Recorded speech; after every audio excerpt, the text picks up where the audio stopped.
This is to advise that in accordance with the Open Public Meetings Act, Chapter 231, PL 1975, adequate notice of this meeting has been forwarded to the Newark Star Ledger, the Asbury Park Press, the Courier News, the Daily Record, the Home News Tribune, the Jersey Journal, and the New Jersey Herald.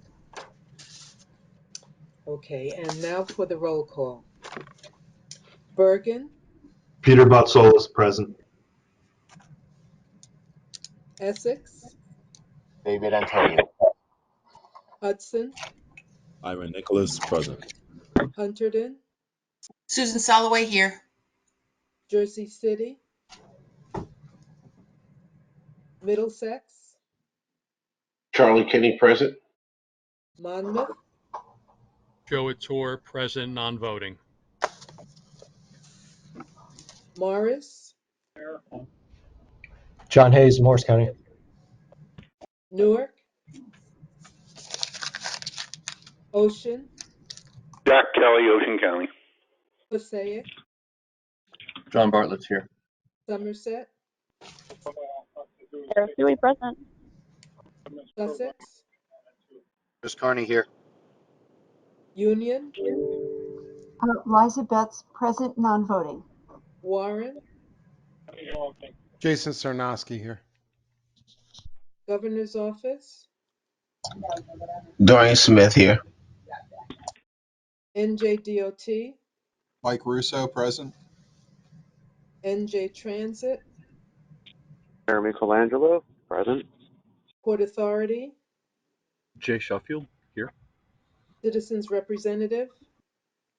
Jared Rodriguez, present. Okay, we have 16 voting members present and a quorum. All right, very good. Moving on to the next item, approval of the minutes. Are there any corrections, additions, or deletions to the minutes of the May 9th board meeting? Hearing none, may I have a motion to approve the minutes? Jack Kelly, Ocean County, offer the minutes for approval. Thank you, Jack. Do I have a second? I'll be here for a while, so. Warren will second. Thanks, David. Thank you, Jason. All in favor, please say aye. Aye. Aye. Aye. Any opposed? And any abstentions? Excuse me. Okay, well, I'd like to take this opportunity to present my report. As you know, Mary Amin retired as NJTPA Executive Director at the end of June. As I previously announced to the board, committees, and staff, the Executive Committee has named David Barrand as the acting Executive Director. David's appointment provides continuity for the staff and the board while we continue the process of hiring a new Executive Director. NJIT has advertised that position, and the board's Executive Committee and a representative from NJIT are reviewing applications and will be conducting interviews. I will keep everyone updated throughout the process. Turning to today's agenda, we will be acting on several minor amendments to the Transportation Improvement Program, or TIP. You'll hear more about these action items later, but I wanted to highlight one of them briefly. Action item 2 would add 29 projects to the TIP at the request of the New Jersey Department of Transportation. These projects are advancing sooner than anticipated, thanks to additional funding provided by the bipartisan Federal Infrastructure Investment and Jobs Act, which was signed into law by President Biden last November. On a related note, I was honored to welcome U.S. Transportation Secretary Pete Buttigieg to the NJTPA region during his visit to New Jersey in May. Secretary Buttigieg toured the Port of Newark, which was awarded a $44 million grant funded by the new infrastructure law to improve roads to help move goods more efficiently and keep drivers safe. He then visited the Advanced Manufacturing and Engineering Center at the County College of Morris, where I was able to participate in a discussion with him and Congresswoman Mikey Sherrill. Secretary Buttigieg highlighted the importance of workforce development programs like those operated by many of our county colleges, including CCM. He said these programs will provide the skilled human capital needed to solve infrastructure and supply chain issues across the country throughout this century. As the Secretary said during his visit, this is an exciting time to be involved in transportation and infrastructure. Today's agenda is evidence of that. The actions we take will put these federal dollars to work on projects across our region, and this is just the beginning. There will be much more funding over the next several years. The Infrastructure Investment and Jobs Act is also providing additional funding to the Transportation Alternative Set-Aside Program, also known as TAP. In May, I was pleased to kick off a meeting of the Morris Canal Working Group, at which NJTPA staff highlighted TAP program opportunities. This competitive grant program funds rails to trails and on and off-road trail projects like the Morris Canal Greenway and Henry Hudson Trail. It can also be used for landscaping and streetscape improvements, stormwater management, scenic overlooks, preserving historic transportation facilities, and projects that reduce wildlife deaths caused by vehicles. This is a great program that we've taken advantage of in Passaic County, and I know other subregions and municipalities have been awarded TAP funding in the past as well. I just wanted to remind anyone thinking about applying for a TAP grant that mandatory pre-application meetings need to be scheduled by the end of September. There is additional information on NJTPA's website. Speaking of our website, the staff continues to post updates about grant opportunities under the federal infrastructure law. If you know of any municipalities who plan to apply, please remind them to notify the NJTPA, who can help with providing guidance and data as well as letters of support. And Melissa just shared that link in the chat. Before I wrap up my remarks, I'd like to welcome Jesse Singer, who will be giving a presentation on their book titled There Are No Accidents: The Deadly Rise of Injury and Disaster, Who Profits and Who Pays the Price. While the book focuses on a variety of accidental deaths, ranging from the workplace to drug overdoses, today she will be focusing on traffic deaths. As you know, safety is the top priority in Plan 2050, and it is a primary focus across all of our policies, programs, and investments, from the infrastructure improvements we fund through our local safety and high-risk rural roads programs, to the education and outreach we support through our Street Smart NJ pedestrian safety campaign. Speaking of Street Smart, in case you haven't heard, New Jersey's safe passing law went into effect in March. It requires drivers to move over a full lane if possible, or provide at least 4 feet when passing a vulnerable road user like someone walking or biking. If there isn't sufficient space to move over, drivers should slow down while passing or stop and wait until it's safe to pass. Street Smart has a new campaign message to reflect this law, which you can see on the screen here, and which you can also see being pushed out on NJTPA's social media channels. There's additional information at bstreetsmartnj.org, and I would encourage all of you who are on social media like me to amplify and spread this Street Smart message and all of the material that NJTPA puts out on social media. With that, I will conclude my report. Thank you very much. And NJDOT, any remarks, Mike, from NJDOT this morning? Thank you. I don't have anything to report at this time. Thanks. Great. Jeremy, I know you're dialing in. Any remarks from New Jersey Transit this morning? No, thank you. Appreciate it. Okay. Well, that brings us to the Executive Director's report, letter E on the agenda, for those of you who are following along. David, would you please present your report to the board? Okay, thank you, Chairman Bartlett. Good morning, everybody. It really is an honor to make my first report on NJTPA staff activities as the Acting Executive Director. I'd like to thank the Chair and the rest of the Executive Committee and the Board for putting their trust and confidence in me and confidence into me to serve in this role. As we all know, my friend Mary Amin set high standards in leading the staff over the past 4 years, including during some very tumultuous times with the pandemic, and I'll do my best to follow and build on her example. As the Chair noted, today the Board is considering the first TIP actions to allow our region to take full advantage of expanded funding under the Federal Infrastructure Investment and Jobs Act. And we can certainly expect that other similar actions will be coming in the months ahead, really in the years ahead over the law's 5-year lifespan. And central staff certainly will work diligently to be responsive and nimble and flexible as these additional dollars become available, to ensure that the actions are taken in a timely manner and the dollars can be put to work on important projects in our region. Just building on what the Chairman said about the IIJA, the new federal law, I should note that in recent weeks, central staff has fielded inquiries about project applications. We've provided letters of support for partner agencies and others applying for competitive grants under these programs. And just want to remind everybody that in addition to that, we can also provide data, guidance, and technical assistance as grant opportunities are announced and people are looking to develop applications. So we just ask that you all keep us informed of any plans to apply for funding so that we can help coordinate applications regionally. There's a lot more information about all the various programs on our website, so please take a look at that and feel free to reach out to NJTPA staff with any questions. We're hopeful that as people are applying for funds that they'll be drawing on many of the NJTPA supported studies that have happened in recent years, because those really build a foundation for potential future projects. In those studies, we look at regional and sub-regional needs. We gather a lot of relevant data that can help with applications, and we do have some recommended solutions in those studies that we'd hope people would consider when applying. Speaking of those studies, I should note that several have wrapped up with June 30th with the end of the state fiscal year. That includes 2 sub-regional studies, JC on the Move, which assessed alternate transportation modes in Jersey City, and Bike Passaic County, which is that county's first bicycle master plan. We also recently wrapped up 2 regional studies, our on-road transportation greenhouse gas inventory and forecast, as well as our pedestrian count study. Final reports for those will be posted to our website very soon.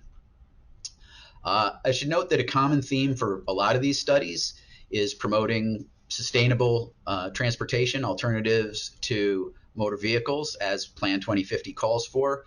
To further that goal, we're now in the process of developing a regional active transportation plan to provide guidance and a policy framework for people-powered, non-motorized travel, mainly walking and biking. Outreach for the plan will begin this summer. We're asking residents of the region to share information about where infrastructure could be improved to make non-motorized travel more convenient and safer. The study team will be at a booth at Wharton's Canal Day on August 20th. That event celebrates the history of the Morris Canal, also celebrates the ongoing development of the Morris Canal Greenway, the scenic recreational trail that spans our region. We're going to look at doing other similar events this summer. There's already been a survey posted to the study website, and soon there will be an interactive map which will allow people to provide feedback online. Our pilot group of outreach liaisons has also been helping with this. One of them hosted a community discussion in West Orange last month. They've also reached out to community groups in Newark and also to Mandarin-speaking populations throughout our region, all to promote the plan and the survey and to get additional feedback. I should note we'll also be engaging members of our Up Next Young Adult Advisory Group to get their perspectives. Speaking of Up Next, we're currently reviewing a few new applications because we had a couple vacancies come up, and we'll be welcoming some new members to that soon. On another note, please stay tuned for some upcoming announcements regarding our local safety and high-risk rural roads programs and the Planning for Emerging Centers program. Applications for those were recently received, and review committees are now evaluating them. Couple more things. We're also continuing to coordinate with our neighboring MPOs, and last month we participated in the annual spring meeting of the Metropolitan Area Planning, or MAP Forum. We continue to collaborate with 10 neighboring MPOs from New Jersey, New York, Connecticut, and Pennsylvania. At that spring meeting, NJTPA staff spoke about freight issues. We also featured our upgraded MAP Forum website, which the NJTPA maintains for the MAP Forum overall. Also, we recently participated in the New Jersey Planning and Redevelopment Conference hosted by New Jersey chapter of the American Planning Association, as well as New Jersey Future. Staff was on panels discussing the Planning for Emerging Centers program I just mentioned, public outreach, and freight issues. And one thing I want to just remind the board about looking ahead is that our federal certification review is already underway. Earlier this year, we provided our federal partners with a variety of documents and information as part of the initial desk review. And the on-site meeting with the Federal Highway and Federal Transit Administrations will be held November 1st through 3rd. Over the course of this summer and fall, we'll be providing the federal agencies with additional information in preparation for that meeting. I'm very confident the certification review process will go well, that we'll be recognized for the excellent work we're all doing in our region. Despite the pandemic, we really have accomplished a lot since our last review in 2018. And I'm sure that the cert review process will show that. And we'll keep you all, the board will keep you all informed moving forward as that develops. And then finally, the last thing I want to note is that we're very fortunate we've been able to bring on some new staff to fill some longstanding vacancies recently. And just going to quickly introduce 3 new staff members who've joined our team. They're Andy Kaplan, who's our new manager of planning for transportation technology and operations. Justine Resio Patel, who some of you may have met at the joint committee meeting, who's our new senior planner for sub-regional programs. And finally, William Long, who is starting today. It's his first day with the NJTPA, so welcome, William. He is our new principal planner for sub-regional studies. And with that, I will conclude my report. Thanks very much, Mr. Chairman, and back to you. All right, thank you very much, David. Next up is the presentation from Jesse Singer. Jesse is a journalist whose writing appears in the Washington Post, The Atlantic, The Nation, Bloomberg News, BuzzFeed, The Village Voice, Bicycling Magazine, The Hairpin, The All, New York Magazine, The Guardian, and elsewhere. Jesse is an expert in safe systems, injury prevention, and the ongoing rise in traffic fatalities, drug overdoses, falls, and other areas of injury-related death. Jesse studied journalism at the Arthur L. Carter School of Journalism at New York University and under the wing of the late investigative journalist Wayne Barrett. Please welcome Jesse Singer. Hello, thank you all for having me here today. You can see my slides okay? Wonderful. Great. My name is Jesse Singer, and I'm a journalist and the author of a new book published by Simon & Schuster called There Are No Accidents, The Deadly Rise of Injury and Disaster. Who profits and who pays the price? I was also raised in Middlesex County, so I'm especially pleased to be speaking with you all here today. The book is a critical examination of the word accident and what we take it to mean. It examines the history of accidental death and injury in the US, as well as the current catastrophic rise in accidental death. And accidental death has been rising and rising in the US since 1992. And what we mean by accidental death in this case is a broad classification, also known as unintentional injury death. This includes deaths from fires, drownings, drug overdoses, falls, traffic crashes, and a lot more. In the US, these deaths have been rising since 1992 and have risen 132% in that time. And traffic crashes, what we're here to talk about today, are a big part of the problem. After decades of decline, traffic deaths have been rising in the US for over a decade, from 35,000 in 2010 to 42,000 in 2020.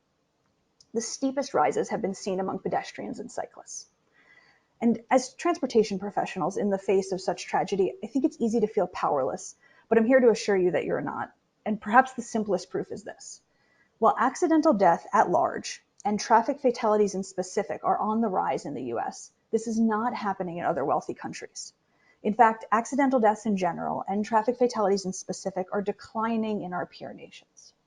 So what's going on? Why here and not there? Big picture, we can track the rise of accidental death to deregulation and the dismantling of the social safety net. As regulatory agencies are defunded, we are all less protected from danger in our cars, in our homes, and in our workplaces. And as the social safety net is dismantled, our roads and public places are in worse repair at the same time that the average American has less money in their pocket. And that means they're more likely to live in a home they know is a fire trap, or take a more dangerous job that pays better, or drive an older, less safe car. We can see this reflected in specific ways in the rise of traffic fatalities. For example, NHTSA is passing fewer vehicle safety standards. Without regulation, vehicles are getting larger and heavier. Towns and cities are struggling to pay for road repair, and much less what is actually needed, which is road redesign. Cities are repopulating, rural hospitals are closing, people are driving older cars for longer. This is a list of what I would call dangerous conditions. However, you'll note that the list did not include items like people are more distracted than they used to be, or there's been a rise in social deviance in the pandemic. I would call those not dangerous conditions, but human errors. This is a very important distinction. Human errors are not listed among the causes of the rise in traffic fatalities because the only way to systemically control the outcomes of human errors is by controlling the conditions that people are exposed to. For example, to slip is a human error. Water left on the floor is a dangerous condition. To leave the stove unattended, that's a human error. An apartment building without sprinklers is a dangerous condition. To exceed the speed limit is a human error. A road designed to encourage you to exceed the speed limit, that is a dangerous condition. Consider this. We know that drivers slow down on roads that are more narrow. They do not do this because they saw a billboard telling them to or because they're worried about the safety of other people. They do this for selfish reasons. They do this because driving fast on a narrow road feels unsafe for them. So when you know about a speeding problem on a local road, do you tell the police to chase down all the speeders or put up a billboard? Or do you narrow the road? If you want to be effective, you do the latter. But in the US, we're much more likely to do the former. And this is largely ineffective at combating the traffic fatality crisis because the police response or the billboard response is a way to focus on individual behavior. It's a way to say, the road is fine. This one person is the problem. However, this response leaves in place the dangerous condition. In this case, a too wide road that induces error, namely speeding. The truth is that people make mistakes, and human error is part of almost every traffic crash. However, if instead of trying to perfect those mistake-making people, we focus on the systemic dangerous conditions which are in our control and which turn human error into a death sentence, we can actually affect outcomes. The truth is that often on the road, people are making mistakes that you or I would have made, just as they did, because there was no other choice. If we focus on human error after accidents, what one person did wrong, that's where we end up. But if we care about changing the death toll, we need to refocus on dangerous conditions because this is how we make system-wide change.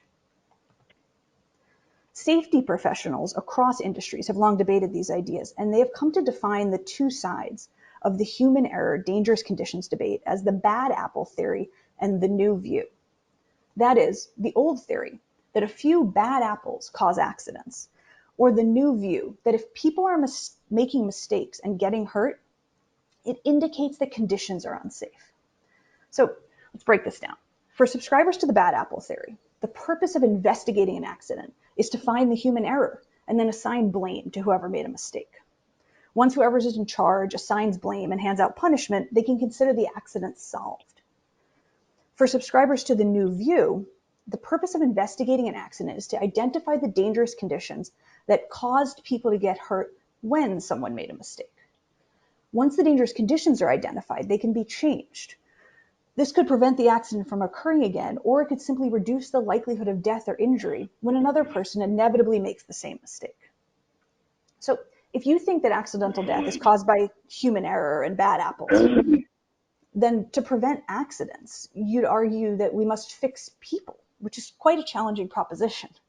But if you take the new view that accidental death occurs under dangerous conditions, then to prevent accidents, you'd argue that we must fix the environment. I am firmly in the latter camp, and I think you should be too, because as much as we pretend otherwise, we have decades of experience proving that human behavior is not really in our control. Hell, if you're a person who has ever set a New Year's resolution and broken it, you've got proof that even your own human behavior is not entirely in your control. But we can control the environment.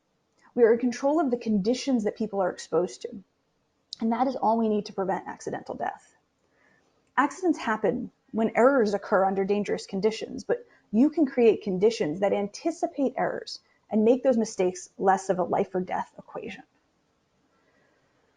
There's no shortage of examples of responding to traffic fatalities as a bad apple problem. This is where the phrase, the nut behind the wheel, comes from, which the older folks among us might have heard.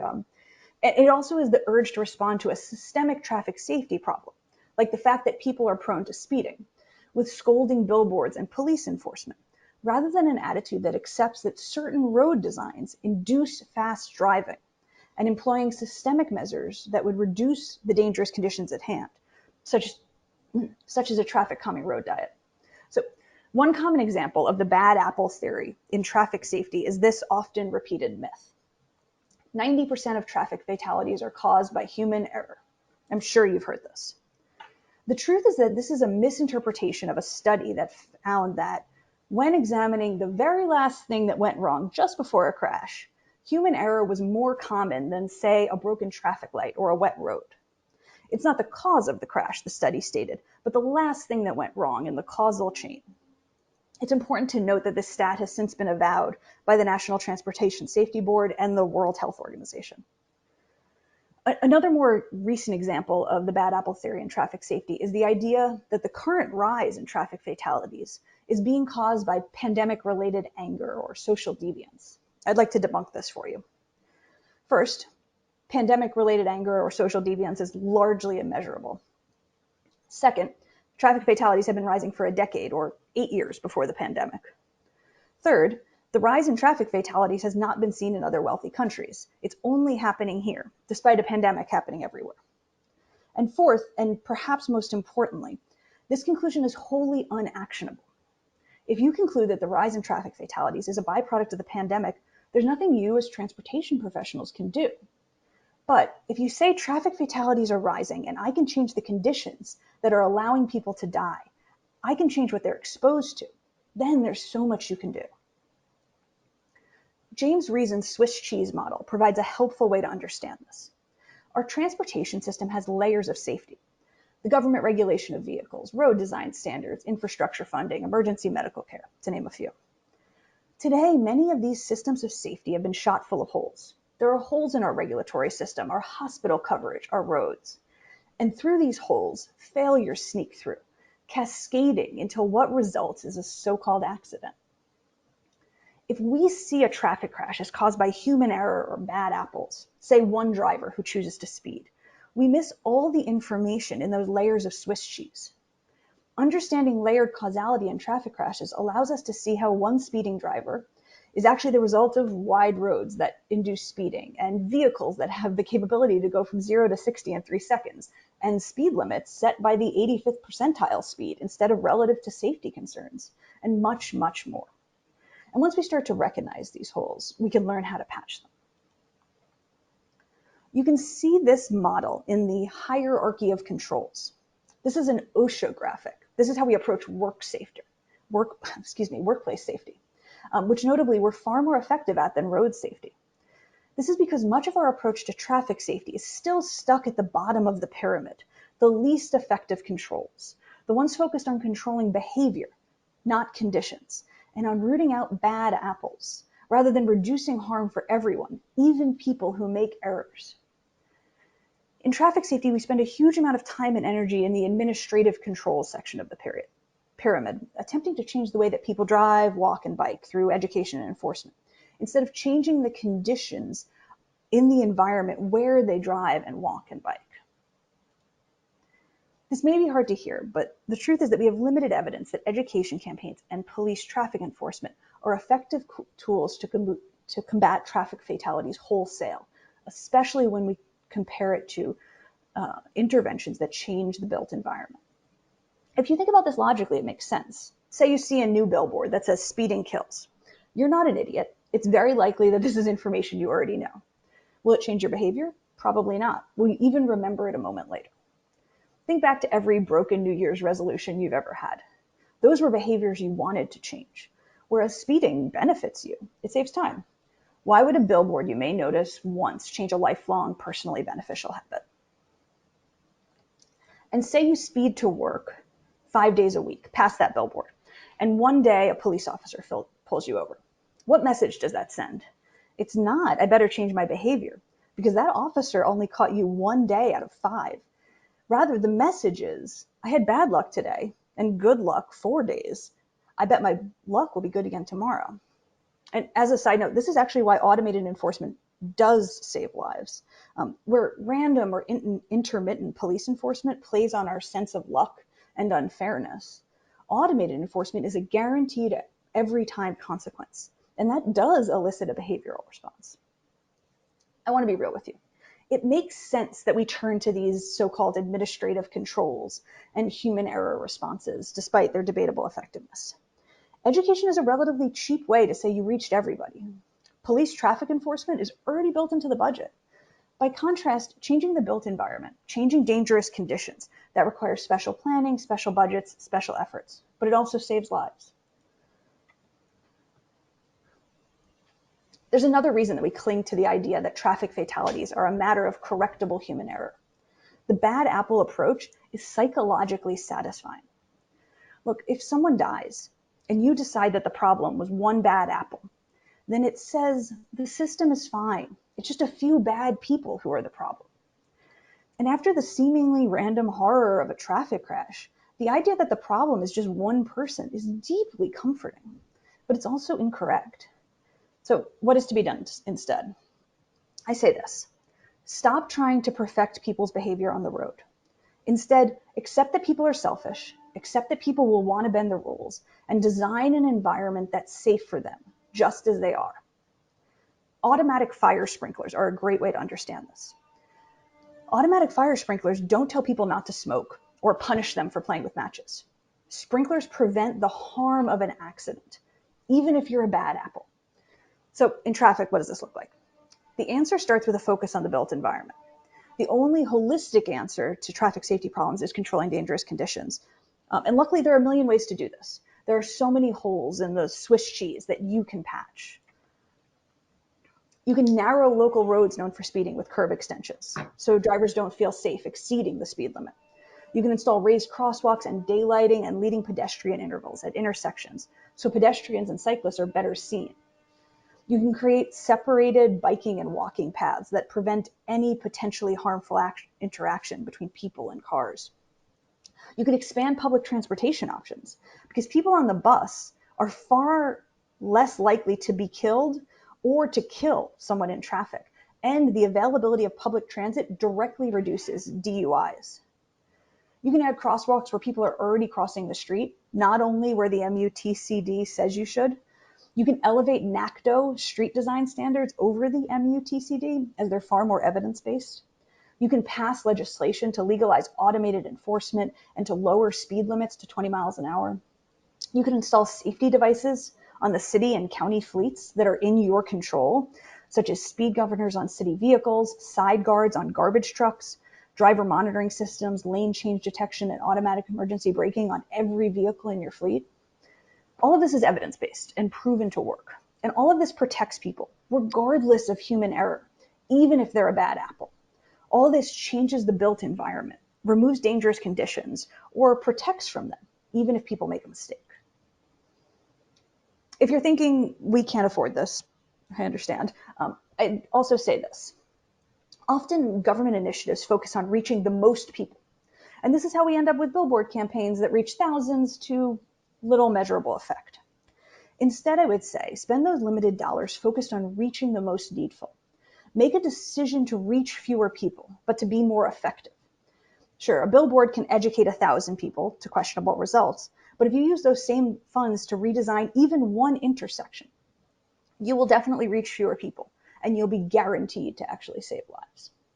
And here in your own backyard, you have a remarkable example. The city of Hoboken hasn't had a traffic fatality in 4 years. That is unseen most everywhere else in the country. And they did this by changing the design of their streets and in simple, affordable ways. You can do this in your city or town too. In closing, I would encourage you to look out for the bad apple theory responses that appear to traffic safety problems in your community, and to ask the hard questions when those human error-focused solutions arrive. Like, will punishing one person or 10 people solve this problem deep into the future? How can we design this road to assume that people won't read a billboard, but they will make bad decisions? How can we reduce the harm here, even when people make mistakes? I'm full of faith if you start with these questions, you'll end up on the right track. That's all from me, but if anyone wants to connect after this is over, my information's on the slide. Thank you so much for having me. Wow, tremendous. Thank you very much, Jesse. That was incredibly informative. And I got to say, really gives this board a lot to think about, because we do the public education piece, but what we really fund is the the conditions, the roads, the shape of things, the environment that gets created. So it's a great way for us to think about standards in what we do. So I want to open the floor, first of all, to any members of the board have any questions. Yeah, Commissioner Bartlett, this is Commissioner Sarnosky from Warren County. So I heard the discussion about automation as a way of preventing or a better, more reliable means of preventing car accidents. So let's talk about where we did have automation in New Jersey, and that was removed, and that was with red light cameras. And, there was certainly a discussion around those being used as a way of revenue generating, unfairness, certainly equity and issues. It seems we've tried this path before with automation and it's failed. So why would something like this work in other ways to prevent speeding and other violations of traffic laws? It's funny, Jason. I had the same thought when we were talking when Jesse was talking about automation as the fact that the red light cameras are not legal in New Jersey, and you may not be aware of that, Jesse, but any thoughts on other examples of automation, knowing that we happen to be in a state where red light cameras got tried and then got struck down? Yeah, it's tricky because like automated enforcement programs, I actually don't think are really an example of changing the built environment. I think they're like a fail-safe on the process to redesigning our roads. But compared to police enforcement, do increase effectiveness, and that's why people don't like them. That's why people are like, this is a money grab. It's because they get caught every time. They never get to break the rules. They provide a guaranteed consequence. But if you look at places like where I live in New York City, I mean, we have a speed camera program. And again, it covers the entire city completely. So you really can't speed anywhere without getting a small $50 consequence. And we've seen remarkable effectiveness, double digit, 40%, 50% percentage drops in fatalities and injuries in those intersections where these cameras are. But that said, setting up a perfect program is a bit tricky, and I think it doesn't provide what, say, a narrowed road provides in terms of a response to speeding. I know that's not a perfect answer.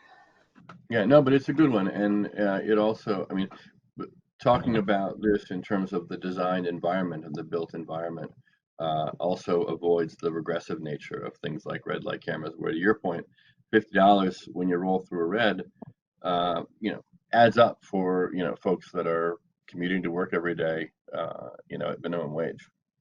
Other questions from the board? Okay, I want to open the floor for a minute to questions from the public or folks that dialed in.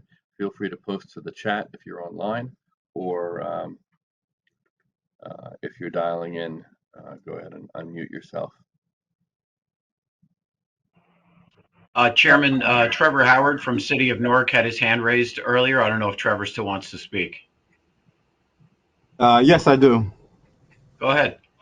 Basically, just some observations, and like personally from the years I've been involved with planning, and I have to start off with how the gas tax is collected. It's collected as a user tax, and then I guess municipalities and political entities have to compete for it once it's collected as a user tax and compete for the grants, and then equity comes in, and it's just I don't know how equity with the competitive grant process and equity, how that relates and how we get over that hump. And if we're going to have to build our way out of this with projects and doing physical improvements, how do you do that when the people who actually need it can't even get the grants because they may not have the resources, or the other people may have I guess consultants, really good consultants, because it almost comes out to be a competition between professional consultants rather than what the municipalities and the political entities actually need. So, I mean, that's just my observation, and I don't know if how your approach is able to affect the most vulnerable when they can't even get what they need. Just from my observations. Thank you, Trevor. Let's hear from our author on that. Yeah, I mean, Trevor, to me, that sounds like an incredibly problematic system that would only reinforce the dominant paradigm where the people with the least resources and the most under-resourced streets would only remain there. And that's one of the things we see across the country, which is that, the people who are most likely to be killed in traffic crashes are not white and they are living in poverty. And that's true on the state level, the county level, and it's true across the country. So a competitive grant process, of course, would be incredibly problematic if our goal, and I think this is the hard part, if our goal is saving lives. And if we're going to say our goal is saving lives, then all of our money should be funded based on need and reducing harm. And so where is the most harm occurring? Where are the most people dying in traffic? Those are the places where our funds should go. And this interestingly relates to automated enforcement. And one cure-all I like to put out for some of the problems with automated enforcement programs is that if, and the claim of a cash grab is that if drivers are speeding on a road and getting lots of tickets and complaining of a cash grab, a municipality should have a limited period of time in which they have to reduce those violations so that they have to correct the road that clearly induces speeding.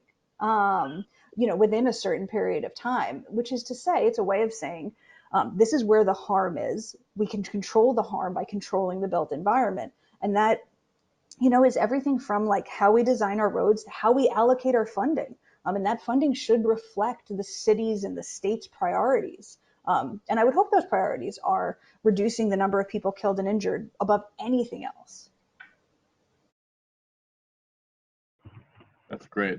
Stephen Dunn, I see your raised hand. Before I go to you, I want to read to Jesse the question that Jared posted in the chat, which is, what are the best practice metrics that state departments of transportation can use to avoid falling into the LOS trap, which unfortunately de-emphasizes complete streets, etc.? I think if we look to places that have successfully reduced traffic fatalities, it requires an abandoning of LOS, or at least a serious deprioritization of it. And so if you look to Sweden, which has, one of the world's best traffic safety records, it began in the 1980s when the country said, our one priority is reducing the number of people killed and injured on our roads.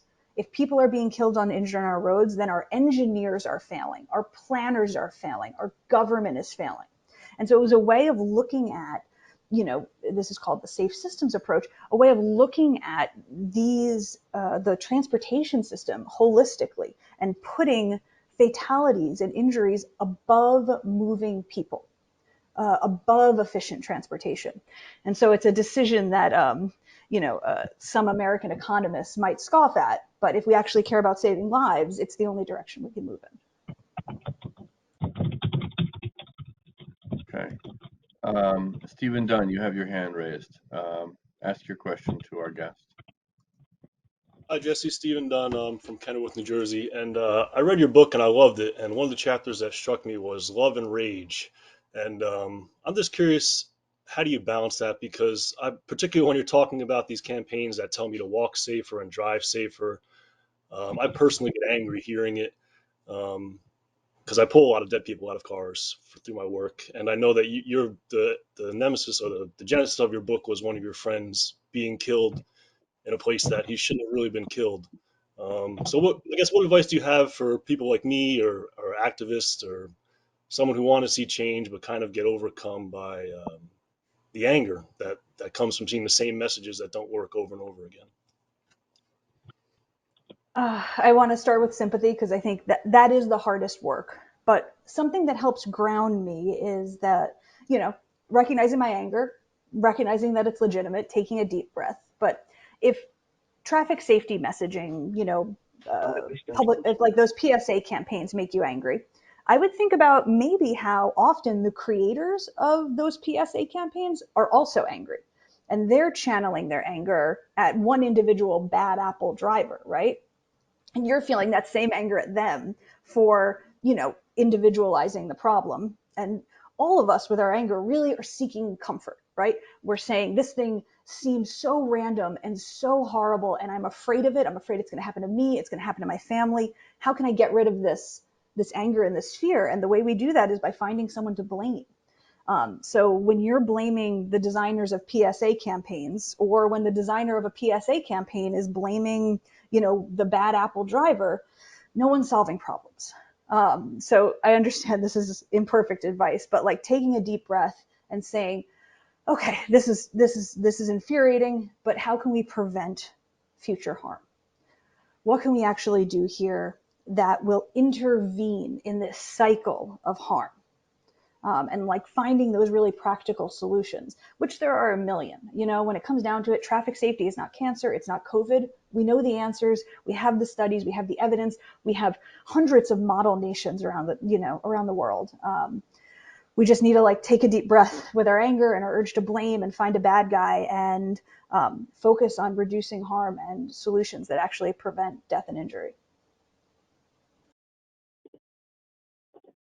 Thank you. Andy Kaplan posted a question in the chat.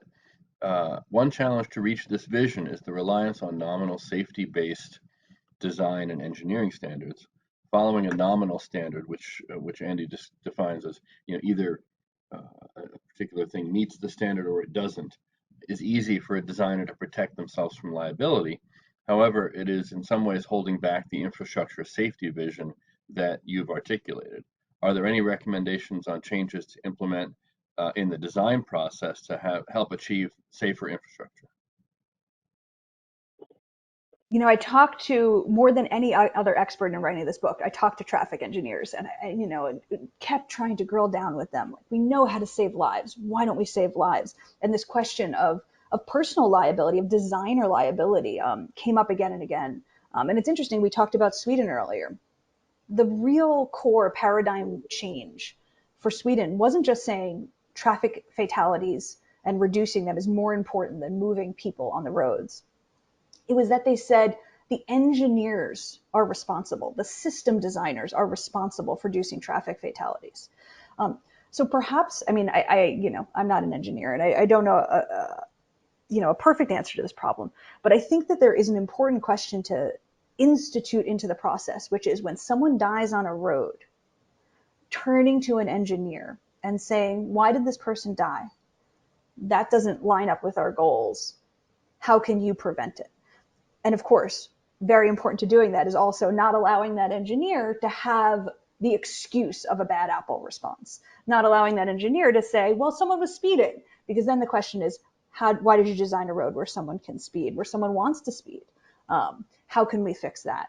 And so perhaps an intervention in the design process is looking at each individual death as a failure of that road design and seeking solutions based on it.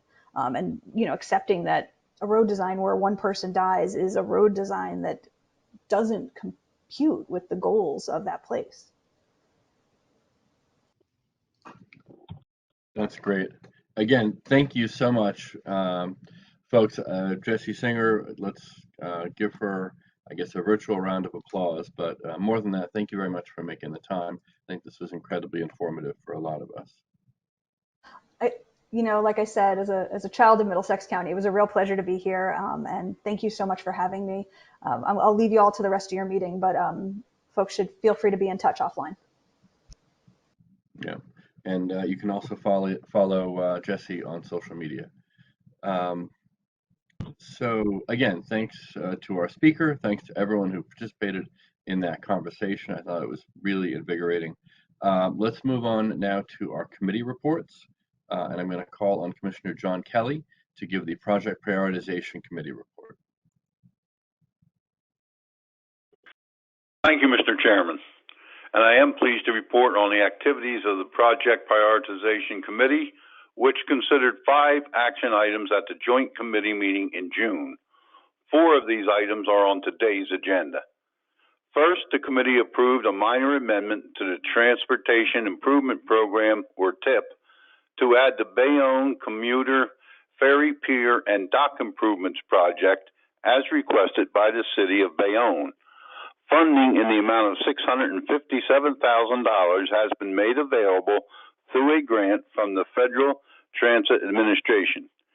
In addition, non-federal funds will be provided by the city and developer contributions.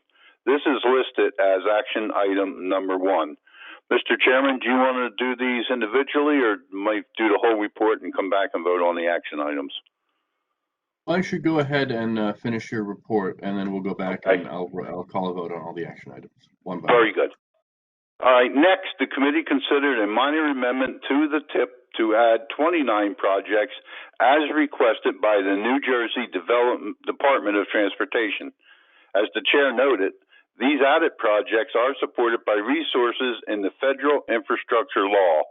The list of projects is included in today's meeting package.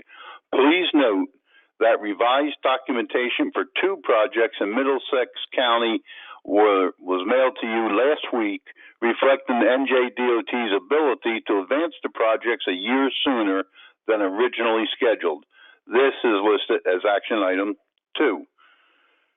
Action item 3 is a minor amendment to the TIP to add $50.1 million of National Highway Performance Program funds in federal fiscal year 2022 for 5 pavement preservation program projects in 8 counties in the region. A list of projects is available in the agenda package. The program has remaining funds available after the completion of earlier projects, allowing for these 5 to advance. Action item 4 is a minor amendment to the TIP to add federal funds to 3 projects as requested by NJDOT to align with current project schedules and cost estimates. These funds were made available through the federal infrastructure bill and include $185.2 million for the Route 4 Hackensack River Bridge project in Bergen County, $9.5 million for the Route 202-206 Peters Brook Culvert Replacement Project in Somerset County, and $8.5 million for the Route 15 bridge over Paulins Kill in Sussex County. Finally, the committee considered a modification to the TIP to add $2.5 million to the Bridge Street Bridge project over the Passaic River in Essex and Hudson counties. This will support the preliminary engineering phase of work in fiscal year 2022.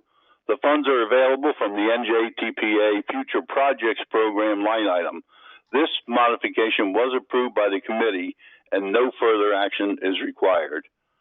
Mr. Chairman, that concludes my report. Thank you very much, Commissioner Kelly. That's a lot to cover. So let's dive right into votes on the 4 action items that you outlined. The first is a minor amendment to the fiscal year 2022 through 2025 TIP to add the Bayonne Commuter Ferry Pier and Dock Improvements Project as requested by the City of Bayonne and as shown in attachment G1A and G1B to your agenda packets. In the interest of simplifying our board action for this online meeting, we've asked some board members to be prepared to offer a motion and a second. I understand Hudson County would like to move this item. Yes, Hudson County will move this item. Middlesex County, will you second? Yes, we will second. Very good. Any comments from board members? Any comments from members of the public on this action item? Okay, Beverly, would you please call the roll? Bergen, Yes. Essex, Yes. Hudson, Yes. Hunterdon, Yes. Middlesex, Yes. Morris, Yes. Ocean, Yes. Passaic, Yes. Somerset, Yes. Sussex, Yes. Warren, Yes. Governor's Office, Yes. NJDOT, Yes. NJ Transit, Yes. Port Authority, Yes. Citizens Representative, Yes. The motion is carried. All right. The second action item is a minor amendment to the 2022 through 2025 TIP to add 29 projects as requested by the New Jersey Department of Transportation, shown in attachment G2A and G2B to your agenda packets. I understand that Bergen County would like to move this item. Yes, Bergen County moves action item 2. Thank you. Will Sussex County second? Yes, we'll second. Any comments from board members? Any comments from members of the public on this action item? Okay, Beverly, would you please call the roll? Bergen, Yes. Essex, Yes. Hudson, Yes. Hunterdon, Yes. Middlesex, Yes. Morris, Yes. Ocean, Yes. Passaic, Yes. Somerset, Yes. Sussex, Yes. Warren, Yes. Governor's Office, Yeah. Yes. NJDOT, Yes. NJ Transit, Yes. Port Authority, Yes. Citizens Representative. Yes. Motion is carried. All right. Third, we have an action item, minor amendment to the same tip we've been talking about the whole time, to add federal funding to the pavement preservation program as requested by the NJ Department of Transportation. I understand that Warren County would like to move this item. Warren County will move it. Somerset, will you second? Somerset seconds. All right. Any comments from the board members? Any comments from members of the public on this item? Very good. Beverly, would you call the roll? Bergen, Yes. Essex, Yes. Hudson, Yes. Hunterdon, Yes. Middlesex, Yes. Morris, Yes. Ocean, Yes. Passaic, Yes. Somerset, Yes. Sussex, Yes. Warren, Yes. Governor's Office, Yes. NJDOT, Yes. New Jersey Transit, Yes. Port Authority, Yes. Citizens Representative. Yes. Motion is carried. Okay. The fourth and final action item is a minor amendment to the 2022 through 25 TIP to add federal funds to 3 projects as requested by NJDOT. I understand Hunterdon County would like to move this item. Yes. Hunterdon will move. Thank you. Essex, will you second? Essex seconds. Any comments from members of the board? Any comments from members of the public on this item? Beverly, would you please call the roll? Bergen, Yes. Yes. Essex, Yes. Hudson, Yes. Hunterdon, Yes. Middlesex, Yes. Morris, Yes. Ocean, Yes. Passaic, Yes. Somerset, Yes. Sussex, Yes. Warren, Yes. Governor's Office, Yes. NJDOT, Yes. New Jersey Transit, Yes. Port Authority, Yes. Citizens Representative. Yes. Motion is carried. All right. That brings us to the report of the Planning and Economic Development Committee. Commissioner Charles Kenny, would you please deliver that report? Thank you, Chairman. Give me a second. There we go. Thank you. I am pleased to report on the activities of the Planning and Economic Development Committee The committee did not consider any action items at the June joint committee meeting, but central staff provided an overview of efforts underway to meet federal requirements for using performance measures to guide our planning and investments. Together with partner agencies, we are required to set targets for meeting several federal performance measures. The committee was informed that the New Jersey Department of Transportation is developing statewide roadway safety targets for reducing crashes, injuries, and fatalities. These targets will be submitted to the Federal Highway Administration later this summer. The NJTPA board can either support the statewide targets or set its own by the end of February 2023. In September, the board will be asked to adopt congestion targets developed jointly by the coordination groups for each of the three urbanized areas that overlap the NJTPA region: New York, Newark, Philadelphia, and Allentown, Bethlehem, Easton. We also must update our performance plan, which will explain how we will help the region achieve the targets with our allocations of dedicated congestion mitigation and air quality funding. The board will also ask to adopt targets for reducing emissions from mobile sources to improve our air quality. NJDOT is also developing other targets focused on infrastructure conditions, travel time reliability, and freight movement. After they are submitted to the FHWA this fall, the NJTPA board can either support the statewide targets or set its own by March 30th, 2023. The committee has also heard an update on Trans-Hudson travel. We were informed that the Regional Plan Association just released a report using travel and growth forecasts to underline the need for the Hudson River Tunnel expected to move forward, as well as importance of the overall Gateway program to the economic future of our region. The full report is available at rpa.org. That concludes my report. Mr. Chairman, thank you very much.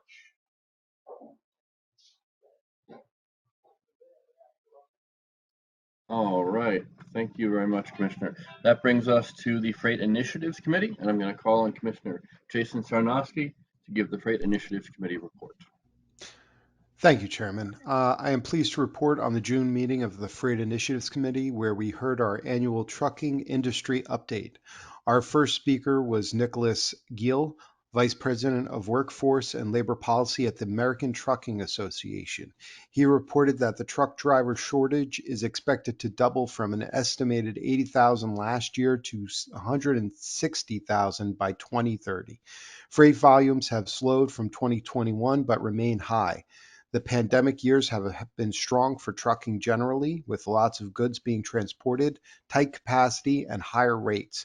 However, he noted that costs have been a challenge when it comes to driver wages, retention and recruitment, liability insurance, equipment prices and availability, and spikes in fuel prices. He said short and long-term solutions being advanced for driver shortages include the Drive Safe Act, apprenticeship program, and a task force that aims to increase the number of women in trucking. Next, we heard from Jeffrey Short, Vice President at the American Transportation Research Institute. He presented findings from the Institute's recently released report, Understanding the Carbon Dioxide Impacts of Zero-Emission Trucks. The research estimated carbon dioxide emission for diesel trucks, battery electric trucks, and fuel cell hydrogen trucks. The research compares full vehicle life cycle emissions from vehicle production to driving to vehicle disposal and recycling. The total life cycle carbon dioxide emission for diesel trucks are 30% higher than a battery electric truck and nearly 45% higher than a fuel cell hydrogen truck. However, the research notes that the 2 lithium-ion batteries that electric trucks require create 20 times more emissions when it comes to disposal and recycling. Among the member reports at the meeting, the NJDOT noted that the 2022 update of the federally required state freight plan is underway and scheduled to be completed by the end of the year. Hudson and Middlesex counties informed the committee about their current freight studies being funded through the NJTPA's Sub-Regional Studies Program. This concludes the Freight Initiatives Committee report. Thank you, Chair. All right, thank you very much, Jason. That brings us to letter H on the agenda. For those who are following along, this is our public participation portion. We will call on people in the order that they signed up. Please request to comment or ask questions using the chat box, or wait until we call for comments from those of you who have dialed in on your phones. Also, please remember to mute yourselves when you're not speaking. As a reminder, we advise members of the public that we have a 3-minute time limit on comments. The time will be displayed on the screen while each person is speaking. And again, as I mentioned at the beginning, this is an open public meeting and it is being recorded. Ted, have any members of the public signed up in advance to speak at today's meeting? Yes, Chairman Bartlett. We have 3 folks that signed up in advance. First is Neil Weissman from Complete George. Okay, Neil, go right ahead. Good afternoon, Chairman Bartlett, Director Barron. Thank you for the opportunity to speak. Extended remarks have been distributed. I've also posted a link in the chat. And I have 3 asks of the active transportation plan. The first is to create a bicycle master plan encompassing NJTPA's 13 subregions. Said plan should aggregate and connect county and municipal plans. In areas without plans, employ routes used by area bike clubs. I ask that you standardize routing maps and handlebar-ready cue sheets using Ride with GPS, which is in common use. Each route should highlight food and rest stops and connections to mass transit. Route design should leverage New Jersey Transit. Where's the unedited? Oh, shoot. The Hold on. By saving it? Is it? Just a reminder to everyone who's not speaking, please mute yourselves. Continue? All right, continuing. Yeah, go ahead, Neil. Over time, okay, route design should leverage New Jersey Transit's robust bikes on trains policy to facilitate point-to-point travel. You don't always have to ride in a loop. Over time, routes should be upgraded with safety improvements to induce demand, also by increasing access to restrooms. You can't have a people-powered transport grid without providing places to go. Given the scale and the urgency, I suggest putting up a first draft in 60 days. The final draft with input from stakeholders by June 2023. Included in resources is a proposed recreational network for New York City, which includes methodology, benefits, and 18 routes totaling 600 miles. Ask number 2, because bridges are linchpins of bike networks, ensure that all bridge projects include AASHTO compliant bikeways. Ask 3 is for NJTPA to vet and be prepared to support legislation affording cyclists discretion to treat stoplights as stop signs and stop signs as yields. Critically, it would enable cyclists to avoid vehicles at intersections. In 2019, 25 cyclists in New York City were killed in crashes involving commercial vehicles. It would minimize cyclist exhaustion and exposure to car exhaust, which is 4 times greater than for motorists. For planners, it facilitates the routing of bikeways along secondary roads governed by stop signs. From a motorist perspective, it enables cyclists to get out of the way faster. So named Idaho Stop after the first state to pass the law in 1982, 9 states have since adopted it. None have seen an increase in injuries. Many have seen declines. The New York State legislation has 15 co-sponsors and 40 bike groups in support, including the League of American Bicyclists. I'm available as a resource on any and or all of the asks. Thank you. Neil, thank you very much for your comments. Up next for public comments, the second speaker who signed up in advance is Chris Adair from Bike Hoboken. Hi there. Can you guys hear me? I've dialed in. Yes, we can. Great.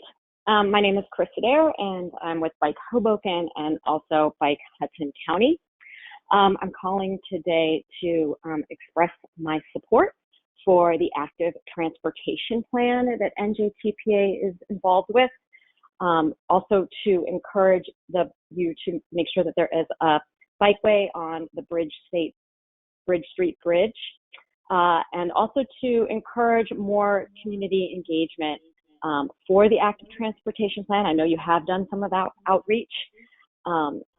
one of the things that I would like to encourage the NJTPA to do is to create a comprehensive bicycle master plan.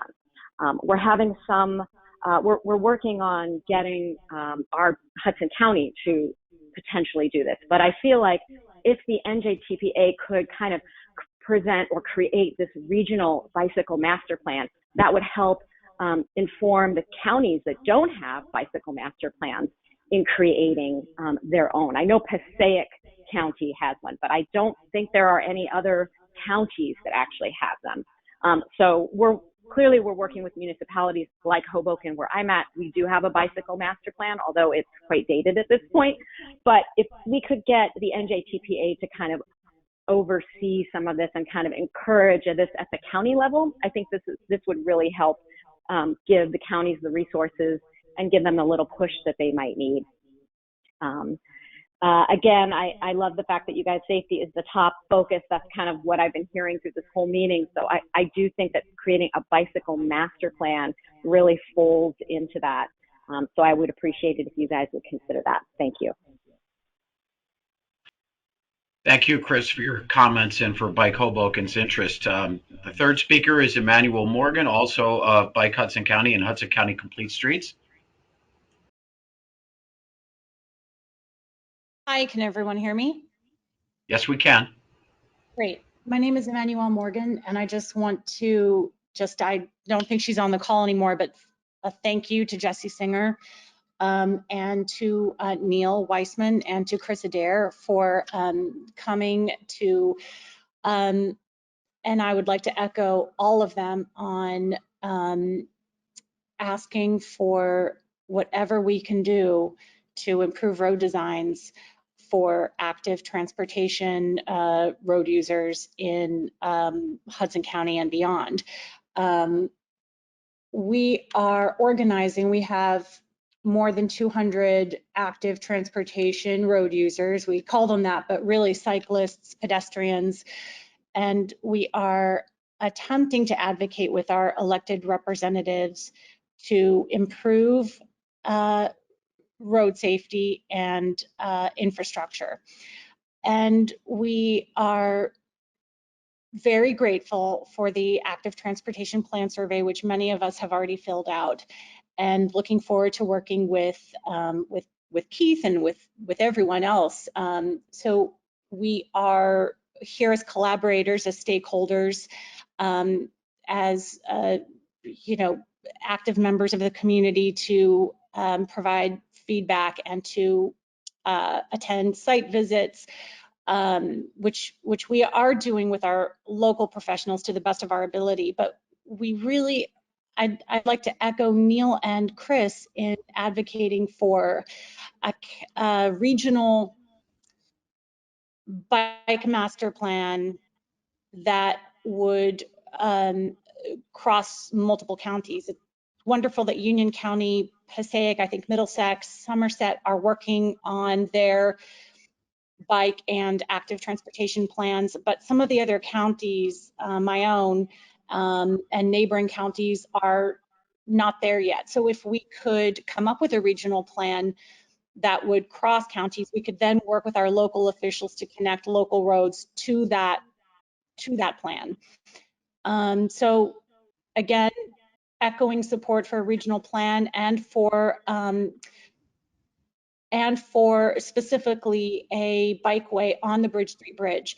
Connecting Harrison and Newark, connecting Hudson and Essex is crucial for local active transportation road users. And it is a step in the right direction. Thank you.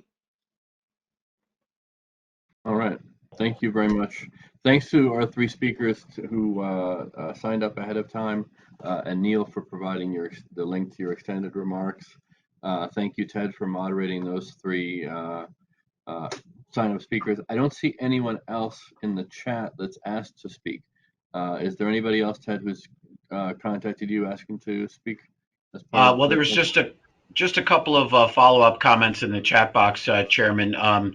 Both Union County and Somerset County pointed out that they have master plans. Somerset County has the bike hike walk, bike, hike, Somerset County plan, and Union County has a master plan. And then Lois Goldman, the NJTPA's Director of Long Range Planning, points out that our Regional Active Transportation Plan encompasses all 13 counties in the 2 largest cities in our region. So she just wanted to add that point in clarification. Great. Okay, very helpful. Is there anyone else who's either connected to us on the GoToMeeting or dialed in who would like to speak during the public portion today? If so, go ahead and unmute yourself and introduce yourself.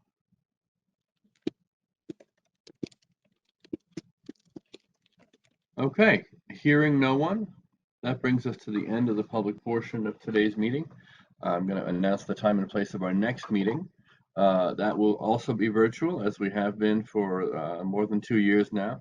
Take place on Monday, September 12th, 2022 at 10:30 a.m. Again, live streamed on njtpa.org. So with that, unless there are other comments from staff or board members, may I have a motion to adjourn? I do have a comment. This is Sutapa from FHWA. Sure, Sutapa, go ahead. So I just wanted to inform everyone that USDOT has just rolled out its Thriving Communities program. This is a program to provide technical assistance to the local government so that they can apply for all the grants that are being available now to the local communities and government. I will post. I'll post the link to the comment box. Please, have a look at this website. There will be more in the upcoming months. This program has just been rolled out. Like I think it was previous week or something like that. So keep an eye on that because that will provide the local municipalities with resources and help them to apply for the competitive grants. So I just wanted to make everyone aware of this resource that you have. Thank you. That's great, Sutapa. Thank you very much. And I would just say to NJTPA staff, when we have resources like this, how-tos, guidelines, technical support that's offered to communities applying for those federal grants, I hope we include that on our webpage, njtpa.org/IIJA, because those are also helpful resources in addition to what I know we're posting there, which is the grant notices and other announcements as they come out. So we'll definitely share that and get it on the website.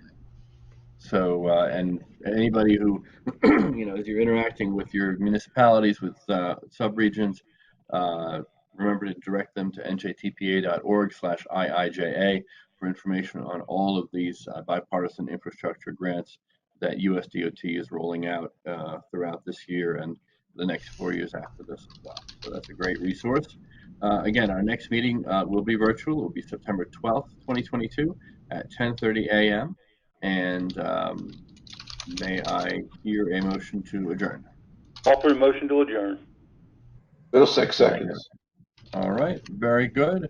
Everyone signal saying aye by clicking the red button on your screen and getting out of here. And enjoy the rest of the summer. Thank you all very much.